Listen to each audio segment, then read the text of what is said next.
അപ്പോൾ എൻ്റെ ബസ്സിലേക്ക് തന്നെ നോട്ട്ബുക്കിൻ്റെ പുറകിൽ 4 വരി കവിതയൊക്കെ എഴുതാറുണ്ട്. അപ്പോൾ ഞാൻ ഇതിങ്ങനെ ഇടയ്ക്കിടയ്ക്ക് കാണും. നിങ്ങൾ എന്നെ അഹങ്കാരിയെന്നും തന്നിഷ്ടക്കാരിയെന്നും തൻ്റേടിയെന്നും ചാപ്പകുത്തുമ്പോൾ നിങ്ങളറിയുക, നിങ്ങൾ എന്നെ ഒറ്റയ്ക്കാക്കിയതല്ല, ഞാൻ പണ്ടേ ഒറ്റയായതാണ്.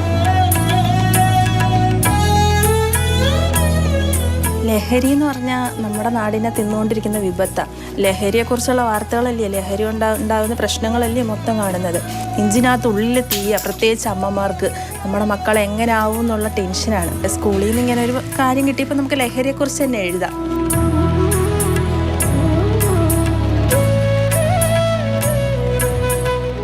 ആദ്യ കൃതിയുടെ അക്ഷരങ്ങളുമായി അമ്മമാർ ഗവൺമെൻറ് UPS ചിറ്റൂരിലേക്ക്.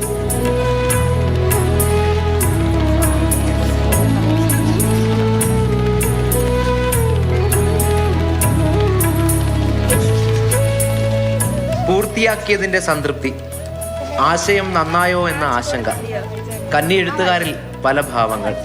എന്തോ എഴുതണോ എന്നുള്ള കൺഫ്യൂഷൻ. പിന്നെ അത് അവൾ തന്നെ പറഞ്ഞു. ഞാൻ എഴുതിയപ്പോൾ റീസെൻ്റ്ലി എനിക്ക് പെട്ടെന്ന് തോന്നിയത് മറ്റേ ഈ അഫ്വാൻ, അങ്ങനെ അതിനെക്കുറിച്ച് അങ്ങ് എഴുതി. അന്നേരം 28 അമ്മമാരും 27 വിദ്യാർത്ഥികളുമാണ് പുതിയ പുസ്തകത്തിലേക്ക് കൃതികൾ എഴുതിയത്.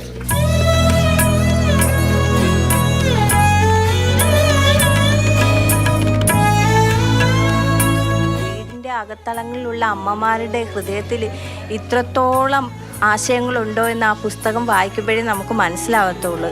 എൻ്റെ ഉള്ളിലുള്ള ആശയങ്ങൾ എഴുതാനുള്ള അവസരം കിട്ടിയത് ഈ സ്കൂളിൽ വന്നതിന് ശേഷമാണ്.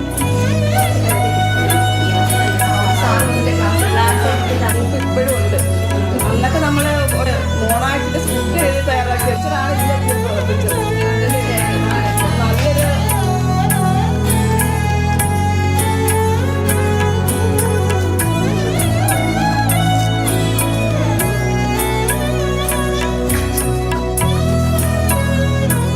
ഒടുവിൽ അമ്മ എഴുത്തുകൾ പുസ്തകങ്ങളായി.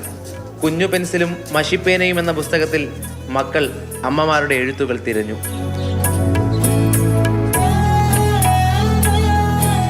ഭയങ്കര അത്ഭുതം തോന്നി. കാരണം ഇത്രയൊക്കെ കഴിവുകളുള്ളവരാണോ നമ്മുടെ അമ്മമാരെന്നുള്ള കാര്യത്തിൽ എനിക്ക് സംശയം. എനിക്ക് അത്രയ്ക്ക് അങ്ങോട്ട് വിശ്വസിക്കാൻ പറ്റിയില്ല ഇവരുടെ എഴുത്ത് കണ്ടപ്പോഴത്തേക്ക്.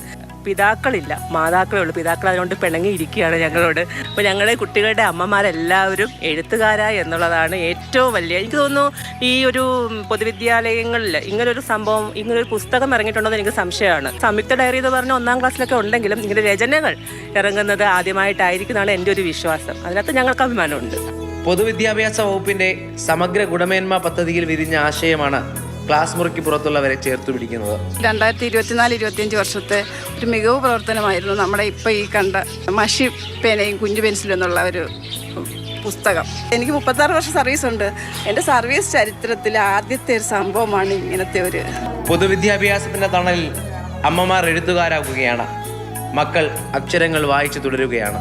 പെണ്ണെന്ന മുദ്രയിൽ കാലം കയറുകെട്ടി വലിച്ചാലും, നിന്റെ ചിറകിന് ചങ്ങല കെട്ടിയാലും, നിന്റെ മാർഗങ്ങളിൽ നീ ഉറക്കമില്ലാതെ യാത്ര തുടരുക. മകൾക്ക് വേണ്ടി അമ്മ എഴുതിയതാണ്. കൗതുകത്തിൻ്റെ പുറത്താണ് എഴുതി തുടങ്ങിയത്. ഒടുവിൽ വരികൾ ജീവിതം സ്പർശിച്ചുകൊണ്ടാണ് കവിതയും കഥയും ആകുന്നത്. എന്തായാലും സ്വന്തം മാതാപിതാക്കളുടെ വരികൾ വായിച്ചുകൊണ്ടാണ് ഈ മക്കൾ അക്ഷരങ്ങളിലേക്ക് കടക്കുന്നത്. ഷാനവാസ് ഫരീദിനൊപ്പം രാഹുൽ ജി നാഥ്, മാതൃഭൂമി ന്യൂസ്, കൊല്ലം. നമുക്കിപ്പം രാഹുൽ ജി നാഥ് ചേർന്നുണ്ട്. രാഹുൽ, അമ്മ എഴുത്തുകൾ എപ്പോഴും മധുരമുള്ളതാണ്. ഇവിടെയും അങ്ങനെ തന്നെയാണല്ലേ?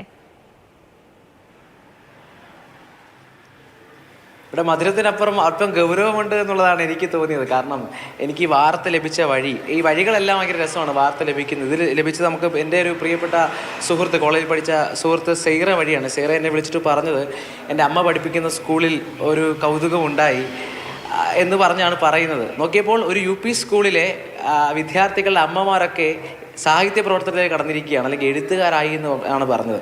അത് കേട്ടപ്പോൾ തന്നെ ഒരു കൗതുകമുണ്ട് എന്താണ് സംഭവം എന്നുള്ളത്. കാരണം അമ്മമാർ എഴുതുകയാണ്. ഈ പൊതുവിദ്യാഭ്യാസത്തിൻ്റെ തണലിൽ നമ്മൾ പലപ്പോഴായി പറയുന്നുണ്ട്, ഈ പൊതുവിദ്യാഭ്യാസം നൽകുന്ന ഒരു കരുതലിൽ എന്തൊക്കെയാണ് കുട്ടികളുടെ മനസ്സിന് സംഭവിക്കുന്നത്. ഇവിടെ അമ്മമാർക്കും അത് സംഭവിക്കുകയാണ്. അമ്മമാരെ എഴുത്ത് നോക്കി കുട്ടികൾ അഭിപ്രായം പറയുകയാണ്, കുട്ടികൾ സംശയങ്ങൾ ചോദിക്കുകയാണ്. ആദ്യം ഇവിടെ അമ്മ എഴുതുന്നത് ഒറ്റയ്ക്ക് എന്നുള്ള കവിതയാണ്. അതിൽ മോള് ചോദിക്കുന്നുണ്ട്, അമ്മയെ ആരാണ് ഒറ്റപ്പെടുത്തിയെന്ന് ചോദിക്കാൻ സാധ്യതയുണ്ട്. അപ്പോൾ അമ്മ ഒരുപക്ഷെ പറയുന്നത് അത് മുന്നോട്ടുള്ള ജീവിതത്തിൽ നിനക്ക് മനസ്സിലാകും എന്നുള്ള മറുപടികളായിരിക്കും. അത്രത്തിൽ ഗൗരവമുള്ള ചർച്ചകളിലേക്ക് ജയലക്ഷ്മി സൂചിപ്പിച്ചതുപോലെ മധുരമുള്ള വാക്കുകളിൽ ഗൗരവമുള്ള കാര്യങ്ങൾ എഴുതുന്നതാണ് തോന്നിയത്. കാരണം എന്തായാലും നോക്ക്, നല്ലൊരു മാർക്ക് വാങ്ങി നമ്മൾ സ്കൂളിലേക്ക് പോകുമ്പോൾ, നല്ലൊരു അസൈൻമെൻറ്റ് വെച്ച് സ്കൂളിലേക്ക് പോകുമ്പോൾ നമുക്കുണ്ടാകുന്ന ഒരു ആത്മാഭിമാനവും സന്തോഷവും ഉണ്ട് ഇവിടെ. ആ സന്തോഷത്തിലാണ് മാതാപിതാക്കൾ ഇപ്പോൾ കുട്ടികളെ സ്കൂളിൽ കൊണ്ടാക്കുന്നത്. ആ എഴുതിയത് വായിച്ചു കേട്ടോ കൊള്ളാം എന്ന് പറയുന്ന അഭിപ്രായങ്ങൾ ഓരോ ദിവസമായി ഈ അമ്മമാർ കേൾക്കുകയാണ്. മക്കൾക്കും സന്തോഷമാണ്, എൻ്റെ അമ്മ എഴുതിയല്ലോ എന്നുള്ള സന്തോഷമാണ്. എന്തായാലും ഞാൻ നേരത്തെ സൂചിപ്പിച്ച പോലെ എൻ്റെ സുഹൃത്തിൻ്റെ അമ്മ ടീച്ചറാണ്. അപ്പോൾ ആ ടീച്ചറിനും അതേ സന്തോഷമുണ്ട്. അവരും ഒരുപക്ഷെ എഴുതാൻ തുടങ്ങി എന്നുള്ളതാണ്. ഇനി ഇപ്പം നേരത്തെ ടീച്ചർ പറഞ്ഞതുപോലെ പിതാക്കന്മാർ കാത്തിരിക്കുകയാണ്, ഞങ്ങൾക്കും എഴുതാൻ, ഞങ്ങൾക്ക് സർഗ്ഗവാസനകളുണ്ട് എന്ന് പറയുന്ന രീതിയിലേക്ക് കാര്യങ്ങൾ വന്നു എന്നുള്ളത് തന്നെയാണ്. അത്തരത്തിൽ മാതാപിതാക്കളുടെ വരികൾ വായിച്ചുകൊണ്ട് കുട്ടികൾ കൂടുതൽ കവിതകൾ ഞങ്ങൾക്ക് എഴുതണം എന്നുള്ള ഒരു മത്സരബുദ്ധിയോടുകൂടി, ആരോഗ്യപരമായ മത്സരബുദ്ധിയോടുകൂടി ഗവൺമെൻറ് UPS ചിറ്റൂരിലെ മാതാപിതാക്കളും കുട്ടികളും ഇപ്പോൾ സർഗ്ഗവാസനകൾ പരിപോഷിപ്പിക്കാൻ മത്സരിക്കുകയാണെന്നുള്ളതാണ് ഏറ്റവും പ്രധാനപ്പെട്ട കാര്യം. ആ കാഴ്ചയിലേക്ക് ഇറങ്ങിയതാണ്. അവർ എന്താണോ വീട്ടുമുറ്റത്തിരുന്ന് ചെയ്തത് അതിൻ്റെ ഒരു പുസ്തകമായിരിക്കുകയാണ്. അത് ആദ്യമായി അവരുടെ എഴുത്തുകൾ ഈ പ്രസാദനം ചെയ്തിരിക്കുകയാണ്. അത് ഈ പറയുന്നത് പോലെ പുസ്തകമായി പ്രകാശനം ചെയ്ത് അതിൻ്റെ സന്തോഷത്തിലാണ്. എല്ലാവരും എഴുത്തുകാരാണ്. ഇപ്പോൾ സ്കൂളിൽ വന്ന് സഹകരിക്കുന്ന എല്ലാവരും എഴുത്തുകാരാവുകയാണ്. ആ സന്തോഷത്തിലേക്ക് നമ്മൾ പങ്കുചേർന്നു എന്നുള്ളത് തന്നെയാണ് ഏറ്റവും ഒടുവിൽ വീണ്ടും പറയാനുള്ളത്. പൊതുവിദ്യാഭ്യാസത്തിൻ്റെ തണലിൽ ഈ പറയുന്നത് പോലെ പുസ്തകത്തിന് പുറത്തേക്ക്, ഈ ക്ലാസ് മുറിക്ക് പുറത്തേക്ക് വലിയ ലോകമുണ്ടെന്നും ആ ലോകത്തിൽ മനോഹരമായ അക്ഷരങ്ങൾ കൊണ്ട് നമ്മുടെ ഭാവനാ ലോകം സൃഷ്ടിക്കാൻ കഴിയുമെന്നും കാണിച്ചു തരികയാണ്. തീർച്ചയായിട്ടും രാഹുൽ, ഗൗരവകരമായ കാര്യങ്ങൾ മധുരമായ ഭാഷയിൽ അമ്മമാർ എഴുതുന്നു, അത് പുസ്തകമാകുന്നു. അത് നമ്മൾക്കും മാതൃകയാണ്, സന്തോഷം തരുന്ന കാര്യം തന്നെയാണ്.